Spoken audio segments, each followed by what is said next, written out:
Juozai, gal papasakosi ką? Tai buvo išvažiuosi? Kaip tau? Ką papasakosim? Papasakok apie savo šitus lapes, apie projektą. Nu ką, čia yra paroda personalinė 635 žingsniai vadinasi. 635 žingsniai. Tai parodojos pavadinimas yra apskaičiuotas, ta prasme ne išgalvotas, o tiesiog apskaičiuotas ir tai yra atstumas nuo šitos erdvės, kur konkrečiai vyksta paroda, iki artimiausių laidojimo salės, šarvojimo salės. Tai yra atstumas žingsnis. O tai kodėl laidojimo? Ir užrašytas pavadinimas žodžiais, ta prasme skaičiai užrašyti žodžiais irgi reikėtų atkreipti dėmesį, tai yra svarbu. Nes parodos pavadinimai paprastai jo yra žodžiai. O istorija tame, kad aš esu įsitikinęs, kad kūriniai gyvena atskirą gyvenimą nuo menininkų ir galbūt kai kurie pragyvens menininką, bus ilgiau matomi negu tas pats menininkas, nors aišku video medžiagoje gali išlikti ir tie menininkai. Tai va, dėl to aš galvoju, kad... O kodėl prie morgo laidojimo salės, o ne iki kabako? Nu, aš tau papasakosiu šitą. Dabar tęsiu mintį, dėl ko iki laidojimo namų. Aš esu įsitikinęs, jeigu kūriniai turi savo gyvenimą, reiškia, jie turi ir savo mirtį.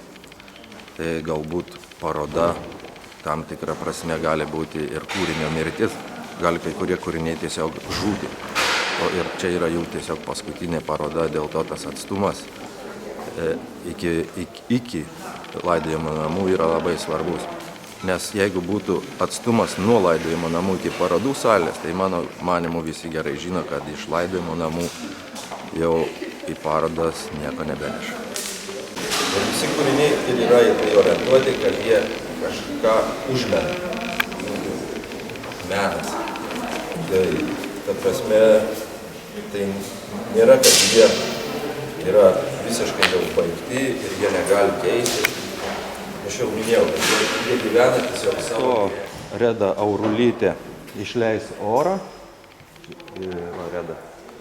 Ji išleis orą atvežtą iš Vienos Koko galerijos, nes mes Koko galerijai Vienoje, kai darėm parodą, ten išleidom orą atvežtą iš Žemaičių dailės muziejaus ir paėmėm Koko orą kitiem projektam. Tai va, čia bus išleistas Koko oras Šiuolaikinio meno centre ir oras iš Šiuolaikinio meno centro paimtas ateinantiem projektam.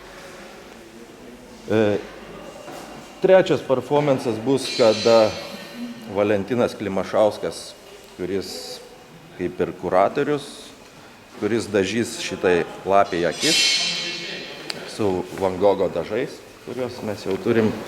Ir šitos akis pasikeis, kurias jūs matot dabar dar neatsidarius parodai, po atidarimo jos akis. Ir bus visai kitos akis, nutapytos jau Valentino Klimašausko.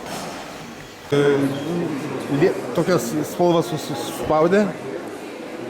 Jo, įsispaudė. Juozas įspaudė iš parduotuvės tokias spalvas. Ok. Van Gogh.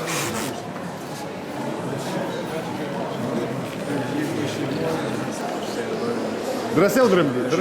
Galvosiu ilgai. Esi tapęs tu tapytojas, ar ne? Nu, tai taip. Norėjau paklausti, žiūrėk, o kaip tiesiog maišyti spalvas, ar ne? Nemaišęs dažų. Nu, tai būna. Kad ir niekam netako gerai nutako.